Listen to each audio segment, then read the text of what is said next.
प्रयोगशाला परिचारक भर्ती परीक्षा के लिए यह रैपिड रिवीजन का पार्ट 26 है। इस वीडियो में हम बायोलॉजी के प्रीवियस ईयर क्वेश्चन का रैपिड रिवीजन करेंगे, क्विक रिवीजन करेंगे। प्रयोगशाला परिचारक भर्ती परीक्षा के लिए सिलेबस और एग्ज़ाम पैटर्न की पूरी जानकारी का वीडियो लिंक इस वीडियो के डिस्क्रिप्शन में दिया गया है। वीडियो लिंक पर क्लिक कर आप प्रयोगशाला परिचारक के सिलेबस और एग्ज़ाम पैटर्न की पूरी जानकारी प्राप्त कर सकते हैं। चलिए वीडियो पर आते हैं। पहला प्रश्न है, एक व्यक्तिगत तंत्रिका कोशिका खाली स्थान तक लंबी हो सकती है। एक व्यक्तिगत तंत्रिका कोशिका कितनी लंबाई तक हो सकती है, यह पूछा गया है। ऑप्शन है 80 सेंटीमीटर, 50 सेंटीमीटर, 100 सेंटीमीटर, 10 सेंटीमीटर। एक व्यक्तिगत तंत्रिका कोशिका सामान्यतः 100 सेंटीमीटर तक लंबी हो सकती है। ऑप्शन सी इस प्रश्न का सही आंसर है। अगला प्रश्न है, किसी तंत्रिका कोशिका के अक्षांशीय सिरे और दूसरी तंत्रिका कोशिका के द्रुमाश्म के बीच की संधि को क्या कहते हैं? Node of Ranvier, synaptic cleft, synapse या न्यूरॉन। अगर हम दो तंत्रिका कोशिकाओं के बीच की संधि के बारे में बात कर रहे हैं, उसे क्या कहा जाता है? एक को अक्षांशीय सिरा कहा जाता है और दूसरे को द्रुमाश्म कहा जाता है। अक्षांशीय सिरा और द्रुमाश्म के बीच की संधि को सिनेप्स कहा जाता है। ऑप्शन सी सिनेप्स कहा जाता है। नेक्स्ट क्वेश्चन है, खाली स्थान का उपयोग सुगंध संकेतक के रूप में किया जाता है। सुगंध संकेतक की बात हो रही है। इमली, आंवला, फिटकरी, वनीला, इसमें से किसका उपयोग सुगंध संकेतक के रूप में किया जाता है? ऑप्शन डी वनीला का उपयोग सुगंध संकेतक के रूप में किया जाता है। इस तरह ऑप्शन डी वनीला सुगंध संकेतक पदार्थ है। अगला प्रश्न इसी प्रश्न से संबंधित है। ये भी गंधीय सूचक। गंधीय सूचक ऑप्शन क्या दिया है? हल्दी, साबुन, गुलाब, लौंग। गंधीय सूचक के रूप में यहाँ पर लौंग का उपयोग किया जाता है। ठीक है, वनीला हो गया, लौंग हो गया, ये गंधीय सूचक, सुगंध सूचक के रूप में उपयोग किया जाने वाला पदार्थ है। नेक्स्ट क्वेश्चन है, अनुमस्तिष्क किससे संबंधित है? अनुमस्तिष्क सोचने से संबंधित है, स्मरण रखना, भूख इससे संबंधित है, सभी अनैच्छिक कार्यों से संबंधित है या मांसपेशी गतिविधियों के समन्वय से संबंधित है? अनुमस्तिष्क मांसपेशी गतिविधियों के समन्वय से संबंधित है। ऑप्शन डी मांसपेशी गतिविधियों के समन्वय से संबंधित है अनुमस्तिष्क। अगला प्रश्न है, स्वैच्छिक मांसपेशियां खाली स्थान में विद्यमान होती है। स्वैच्छिक मांसपेशियां हाथ में विद्यमान होती है। स्वैच्छिक कहने का मतलब है ऐसी क्रिया जिस पर हमारे मस्तिष्क का, ब्रेन का पूर्ण नियंत्रण होता है, वे क्रियाएं स्वैच्छिक क्रियाएं कहलाती है। और इन क्रियाओं को करने वाली मांसपेशियां स्वैच्छिक मांसपेशियां कहलाती है। जब हम किसी चीज़ को छूना चाहते हैं, पकड़ना चाहते हैं, तो ये एक स्वैच्छिक क्रिया है। ठीक है, जो हमारे ब्रेन द्वारा संचालित होता है। लेकिन ऐसी क्रियाएं जिस पर हमारे ब्रेन का कोई नियंत्रण नहीं होता, वे क्रियाएं अस्वैच्छिक क्रियाएं कहलाती है। और इन क्रियाओं को करने वाली मांसपेशियां अस्वैच्छिक मांसपेशियां कहलाती है। इस तरह इस प्रश्न का आंसर हो गया, हमारे हाथ में पाई जाने वाली जो मांसपेशियां होती है वो स्वैच्छिक मांसपेशियां होती है। ऑप्शन डी इस प्रश्न का सही आंसर है। अगला प्रश्न चैप्टर उत्सर्जन से लिया गया है। आगे के प्रश्नों को हमने उत्सर्जन से लिया है। चलिए प्रश्न पर आते हैं। कीट का उत्सर्जी पदार्थ है। कीट का उत्सर्जी पदार्थ क्या होता है? यूरिया, एलेनीज, यूरिक एसिड, अमोनिया। कीट का जो उत्सर्जी पदार्थ होता है वह यूरिक एसिड है। यूरिक एसिड उत्सर्जित करने के कारण इन जीवों को यूरिकोटैलिक भी कहा जाता है।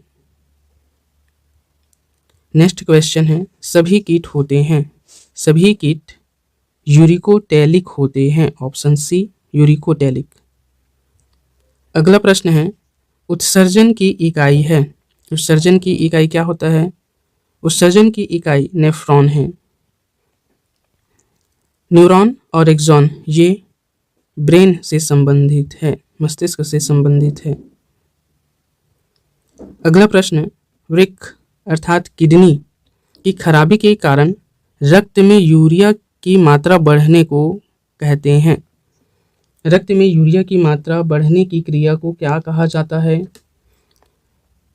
यूरेमिया, एनूरिया, यूरोक्रोमिया, उपयुक्त सभी। रक्त में यूरिया की मात्रा बढ़ने की क्रिया को यूरेमिया कहा जाता है। Option A uremia. यूरेमिया सामान्यतः किडनी की खराबी के कारण होता है। अगला प्रश्न है, पंछी होते हैं। क्या होते हैं पंछी? अमीनोटैलिक, यूरियोटैलिक, यूरिकोटैलिक, इनमें से कोई नहीं। पंछी यूरिकोटैलिक होते हैं। यूरिकोटैलिक कहने का मतलब है यूरिक एसिड का उत्सर्जन करने वाले जीव, यूरिक एसिड का उत्सर्जन करने वाले जीव यूरिकोटैलिक कहलाते हैं। ऑप्शन सी इस प्रश्न का सही आंसर है। अगला प्रश्न, मनुष्य के वृक्क में पत्थरी बनती है। मनुष्य के किडनी में पत्थरी बनने का कारण क्या है? पूछा है। वसाओं के ब्लॉकेज से, लिपिड के ब्लॉकेज से पत्थरी बनता है, किडनी में बालू के कणों से पत्थरी बनता है, किडनी में प्रोटीन्स के लोकेलाइजेशन से पत्थरी बनता है, या किडनी के पेल्विस में ऑक्जेलेट जैसे लवणों के क्रिस्टलों से पत्थरी बनता है। पत्थरी बनने का मुख्य कारण है वृक्क के पेल्विस में ऑक्जेलेट जैसे लवणों के क्रिस्टलों के जमाव से पत्थरी बनता है। ऑप्शन डी इस प्रश्न का सही आंसर है। अगला प्रश्न है, किडनी की समस्या के रोगियों के अपोहन अर्थात डायलिसिस की प्रक्रिया में कौन से तत्व का प्रयोग सम्मिलित है? विसरण, अवशोषण, परासरण, इलेक्ट्रोफोरेसिस। डायलिसिस की प्रक्रिया में सामान्यतः पित्त अर्थात बॉयल से ब्लड को छानने की क्रिया की जाती है, अलग करने की क्रिया की जाती है, और इस क्रिया का नाम है परासरण। डायलिसिस की क्रिया में किसका प्रयोग किया जाता है? परासरण संबंधित प्रक्रिया का प्रयोग किया जाता है। ऑप्शन सी इस प्रश्न का सही आंसर है। अगला प्रश्न है, मानव शरीर में किडनी निम्नलिखित में से किस प्रणाली का भाग है? इसका आंसर आप सभी को पता है। चलिए इसका आंसर आप हमें कमेंट में दीजिए। किडनी किस प्रणाली का भाग है? कमेंट कीजिए। अगला प्रश्न है, ट्रेडमिल टेस्ट कौन सी चिकित्सा से संबंधित है? ट्रेडमिल टेस्ट सामान्यतः हृदय चिकित्सा से संबंधित है। ऑप्शन ए हृदय चिकित्सा से संबंधित है ट्रेडमिल टेस्ट। अगला प्रश्न है, मूत्र का पीला रंग किसकी मौजूदगी के कारण होता है? मूत्र का पीला रंग सामान्यतः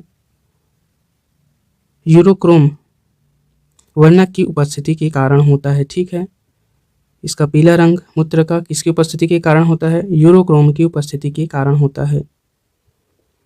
अगला प्रश्न है, किडनी का कार्यात्मक यूनिट क्या है?